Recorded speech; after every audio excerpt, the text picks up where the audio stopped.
you all a heads up that right now you can add the Madness Network to your Roku account right there, myroku.com account, add Prom 2. Check out our preview. We got 10 of our highlighted shows up there for you to check out. Some of our best stuff from the last 4 years. Look, it's hard to pick 10 out of 2,600 videos, but we did it. And check it out. The campaign is launching soon, so be there. Peace.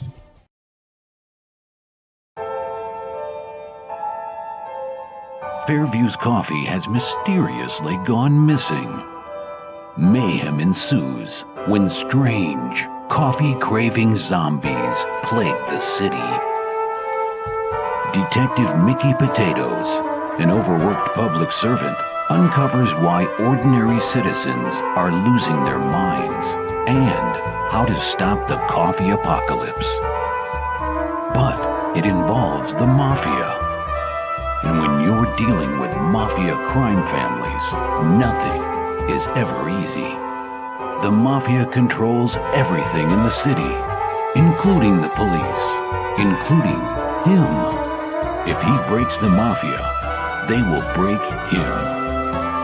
So, the city is without coffee. The city is burning before his very eyes, but he's powerless. Detective Potatoes has the power to stop the coffee apocalypse, but if he does, he could lose everything.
Hi, I'm Kurt Zauer, and you're watching the Madness Comic Network.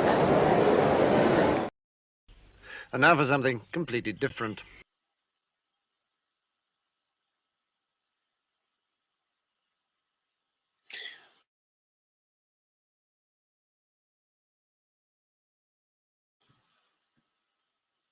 All right, am I off mute? Am I ready to go? All right, looks like I am ready to go. Welcome, everyone out there in the internet.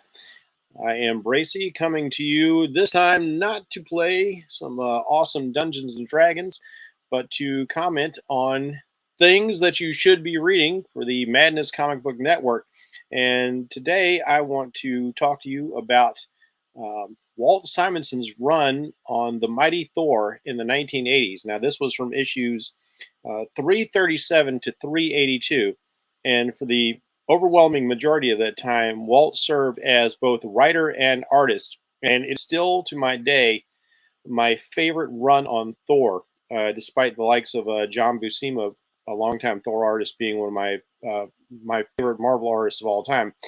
But Simonson brought something very, very different to it, a whole new aesthetic. He's got an art style not quite like anybody else, but definitely somewhat inspired by Jack Kirby. If we could throw up the Thor 337 cover real quick here. Let's take a look at that. Now, right off the get-go, you can see that Simonson is out to shake things up. We see a strange creature that kind of sort of looks like Thor, and he's smashing through the old Thor logo right there. And this is Beta Ray Bill, one of the many changes. And this shows a change. Beta Ray Bill here is smashing through Thor's logo, and the logo thereafter would be replaced by a whole new logo, denoting the new direction of the comic, as well as introducing this new character who would be a very significant player in the Thor series for quite a while after this. Now, one of the great things Simonson did, like as you can see by the looks of his art, he owes a lot to Jack Kirby. His images just kind of explode off the panel, and he draws speed lines like nobody else. He's got his own particular style, and he hand letters all these not just crazy effects, but crazy sound effects that'll chain from like one panel to another. So the art is so crazy and dynamic, and it just literally explodes off the page right into your face. And I love that he opens up his first issue of that as he's literally just exploding through the Thor logo, just like I'm getting ready to shake things up. One of the biggest things he also did was not just the introduction of characters like Beta Ray Thor, who is an alien who proved to be worthy of the enchantment on Thor's hammer and would subsequently get his own hammer from Odin to become a super-powered alien Thor. But he introduced other long-standing characters like Curse, the Dark Elf, who got enhanced by the Beyonder, who became twice as powerful as Thor, and he could easily manhandle Thor and Beta Ray Bill at the same time. Not too heavy in the brains department, but he was kind of like Thor's own personal juggernaut, if you take it like that. So as you can see, Walt is into like crazy, weird kind of designs. Again, he's got to be a nod to Jack Kirby there, but he kind of takes it up to a whole different sort of level. We also get a villain who plays quite a big part of the mischievous and manipulative and malefic Malekith. Now, you might have seen him in the second Thor movie. This is not a good representation of this character. This guy is a schemer on the levels of Loki. He is a major villain, and later on in the Marvel line, he would be the one to chop off Thor's arm when he becomes unworthy. So this guy is bad news.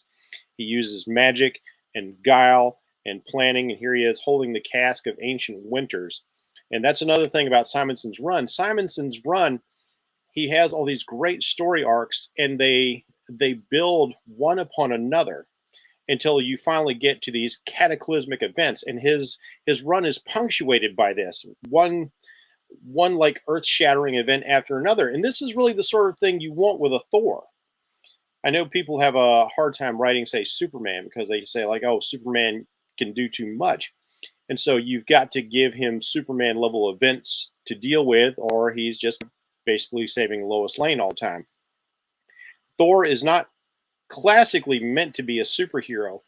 Thor is in some ways like Superman, but Superman was raised as a human. Thor was raised as a god in Asgard. And another big shakeup that we have here is Simonson makes Thor a god throughout. One of the earliest things he does is he finally allows Thor and Donald Blake to be separated and have their own separate lives. And so now when Thor is on Earth, he takes on the identity of Sigurd Jarlson. a construction worker, and so he can look all big and buff and beefy all the time. And so he's around the Earth because he is the sworn protector of Midgard. But Simon plays into the cosmic aspect of Thor. He is a god. He goes into space. He goes to other planets. And he also leans heavily into the mythology. He's fighting monsters of plenty, the dark elves of the one of the 9 realms, and he's bringing in demons. And one of the classic enemies of the Norse mythology, Surtur, will come into play. Now let's go ahead and have that Surtur image. Surtur, whose foretold future is to ignite the sword Twilight and set fire to all the 9 realms, destroying all of creation. He's supposed to be the end of the universe. I mean, just look at that art. Look at how glorious that is. Look at how he structures his pages. It's all very clean and yet so incredibly epic and cinematic and dynamic. Now, these pages have been recolored for an omnibus. The normal coloring process back in the 1980s was very flat, of course. We didn't have the digital coloring then. But I got to hand it to the digital colorists for like enhancing what they had back then and just making the line art pop even more than it did back in its heyday. It's really glorious stuff. And if you can see that, that's a really cool little thing Loki does, Loki being as mischievous as ever. And that's another hallmark of this series.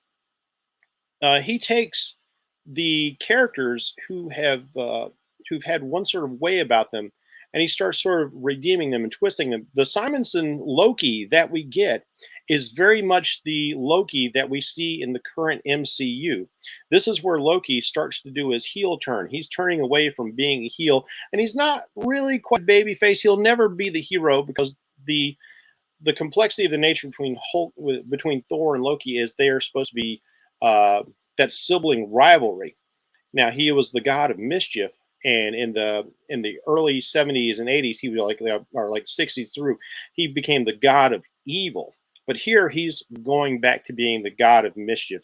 Simonson really wanted to get into the roots of the mythology, and so he brought Loki back into that sort of light, and he becomes more the trickster. His ambition is not to destroy Asgard. It might still be to take over the throne one day, but he's a lot more playful, and some of his quests to do this are quite interesting.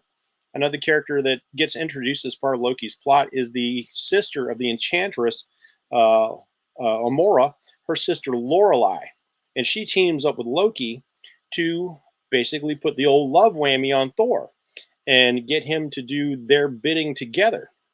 It's a very subtle thing that they do, and it leads into a lot of funny situations. And that's another thing about this run. There's humor in it. If we can pop up the picture of Thor, Loki, and Odin all together. Now, in this moment, they are standing against Surtur before he lights the whole world. And you see Odin gives this grand speech about like how proud a father can be fighting a desperate battle with his sons. And he's like, for Asgard. And Thor, of course, protector of Earth, for Midgard. And Loki, in wonderfully humorous Loki fashion, for myself. And it's really great situational humor. And it fits the character. And it just fits the situation. And these are the comics that we start to love Loki, as opposed to just hate him as the sort of two-dimensional villain he had been for so much of his run. He was always just the jealous, nasty guy. It looked like he was just going to destroy Asgard out of spite. But Simonson starts to make him an actual character, and he builds on this, and he makes Loki so interesting in his run here. And it's not just him. He takes another typical Thor villain, Scourge the Executioner, the lover of Amora the Enchantress, and he gives him a redemption as well. He's still a villain. He's still not forgiven for everything he's ever done. But the great thing about it is that Walt shows that even these characters who have been these long-term villains, when everything is threatened, when Asgard itself is at stake, or even the universe itself, they can have these courageous moments. They can show that deep down they are still the stuff of legend. And he plays into that. And it all just works. And, the whole run is full of these incredibly epic moments. And the one with the Executioner, which actually gets played out in the MCU, there's a lot of things from this run that that pop up in the MCU here and there, is just one of my favorite moments and one of my favorite sequence of pages put to ink, in the Thor series. And Walt is so out there with his ideas, the mixing of science and sorcery, sword and sorcery together. It's very much in the frame of Kirby again, but he leans that heavily when in order to help save the Earth from the attacks of demons released by Surtur, the humans team up with the Asgardians and they start sharing weapons. So there's Asgardians running around with M16s shooting demons. It's the craziest thing. But it all works in Simonson's hands. And like, just when you think it can't get too far gone, he goes and does something like Throg, the god of the frog of thunder. Now, initially, this, of course, is Thor. He gets a pretty particularly funny spell put on him by Loki. As you can see here, he gets turned into a frog. And Simonson writes this story where Thor is a frog for 2 or 3 issues. And he's got to deal with a frog's life. And he's battling with frogs, and frogs have these war against the rats because the rats are trying to eat the frogs. And he even finds out there is a frog who is a human who was cursed by a witch or a gypsy to be a frog. That's kind of what witches do. They turn you into newts and frogs and all sorts of things. And that becomes the whole side plot line, something that should have been ridiculous, something that should have been so Bugs Bunny Looney Tunes that it never would have worked in the hands of a less competent author. But doggone it, Walt Simonson makes it work. And I remember thinking, like, what? He is so off the rails. But by the time you're finished reading it, you're like, that was so flippin' epic. And you just love it, as silly as it looks. It's such outside the box thinking. But if you're going to pull the trigger on that, you've really got to know what you want to do with it. And Walt clearly has a plan when he's writing. Now, when he came onto the book, I don't know if he was aware that he was going to get so long to write, because oftentimes you'll get put on a book for a little while, and you may get a long time, you may get a brief time. It all kind of depends on how sales were going back then. But I think Walt just kind of shot for the moon. He's like, I'm going to start setting things up. And he does that. And when we keep going along this journey here, as I said, we go from climax to climax. Malekith releases the Cask of Ancient Winters. And this was back when Marvel used to really be very good at keeping their overall stories. These things would affect other titles. We saw winter in the X-Men. We saw winter in the Avengers. We saw winter across all the titles because this cosmic event affected the entire globe. The world was going into a new ice age because of Malekith. Now, we don't see that kind of thing anymore. It just, everybody kind of plays fast and loose. I don't want to get into the whole editorial thing. We're talking about the good comics, but this was peak Marvel, these 80s, the 80s period here. And there was a lot of unity in between both the creators and the editors. And that's reflected very much in this story, how when you have a cosmic level character, his cosmic adventures, they include the Earth, will include all of the Earth, and then in fact include all of these other titles. So we have as we saw with the picture of Surtur, there was if you've seen the MCU, you know Surtur is fated to burn down the world and burn down Asgard, and we have that whole cataclysmic event going on. And it's brilliant how Walt starts off this play. There's a being you can't see, and he's hammering somewhere out in space, and his hammer strikes, and it always goes doom, doom, doom. It's a wonderful foreshadow of what's to come. The doom is coming. Ragnarok is coming. The end of the gods, the twilight of the gods. Hence the name of the sword, Twilight. It is the twilight of the gods. And as if that isn't enough, every time you think Thor has gone through as much as he possibly can, he gets into it with Hela, who's always looking to claim her soul for his armies. And this has a terrible, he wins the fight, but he pays a terrible price. Hela scars his face so that he has to wear a beard. He does that for several years because his face gets maimed by her death touch. And on top of that, she curses him. And so he cannot heal from injuries, but he also can't die, which forces Thor to wear this heavily braced sort of Viking style armor that he wears here. And without that, you've taken the top tier. Thor, in Stan Lee's estimation, was always supposed to be the most powerful character in the Marvel universe. He is basically Marvel's Superman. He is the guy you call when the world absolutely positively has to be saved. And Simonson takes these initiatives to really shake things up. There's no status quo in his books. Major characters die. There are irrevocable changes. There are stakes. And Thor has to deal with this for so long. And it just builds and builds and builds. And you watch as he gets an arm broken and a leg broken. His ribs are punctured. And even with this armor on, he's still getting trash. And it all accumulates in the most glorious, epic comic ever. Throw up the Jormungandr. Now, this particular comic, Thor 380, is the comic everyone should have in their collection. This is the real culmination of everything. Thor fights his arch nemesis, the creature in mythology that is supposed to destroy him. And he's supposed to destroy it. The fated rivals. It's Thor versus the Midgard serpent. Thor versus Jormungandr. And Jormungandr is so big, he encircles the whole world. And you see it in this art. Every page of this comic is a splash page. Now, this particular panel we're looking at right here is a double page spread. But look at that wonderful kaiju versus our teeny tiny yet godly hero.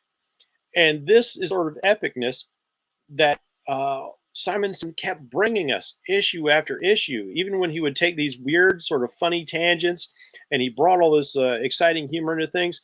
He really brought both the mythology and throw up the goats. This is something we recently saw in the very horrible Thor Love and Thunder. This is Tooth Gnasher and Tooth Grinder, Thor's mythical goats in the mythology. Now, of course, superhero Thor, he can fly via his hammer. But this is how he always did in the mythology. He had his chariot, and he flew via his goats. And the goats had all kinds of crazy properties, like he could kill them and then eat them, and then they would just resurrect the next day, according to mythology. And I always loved, as a big mythology nerd, that he brought this sort of stuff in. And this had been a thing that Jack and Stan brought in for a while, but they were also coming off of the sci-fi aspect. The Marvel Comics had that basis in things like Journey into Mystery and Tales to Astonish, all the sci-fi stuff before they got into the heroes after seeing how successful it was with DC.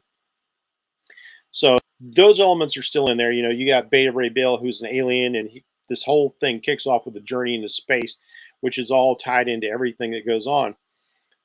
But this is just the most classic epic run of Thor.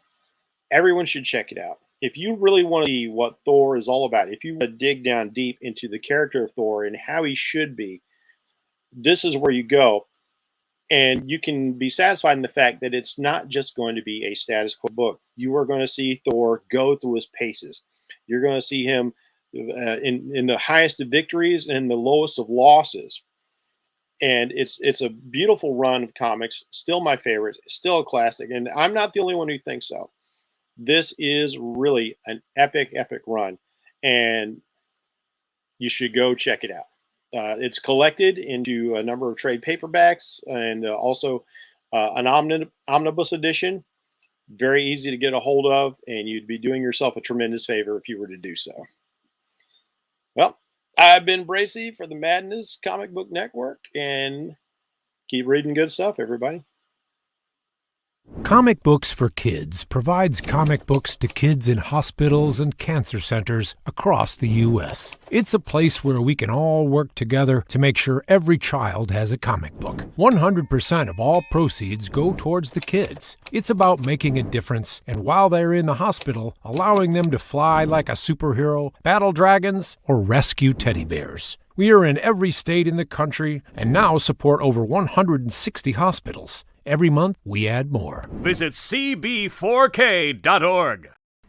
How do you end this thing? How do you put the... Where's the brakes on this bus? I forgot. Jazz hands. Jazz hands are Have a good night.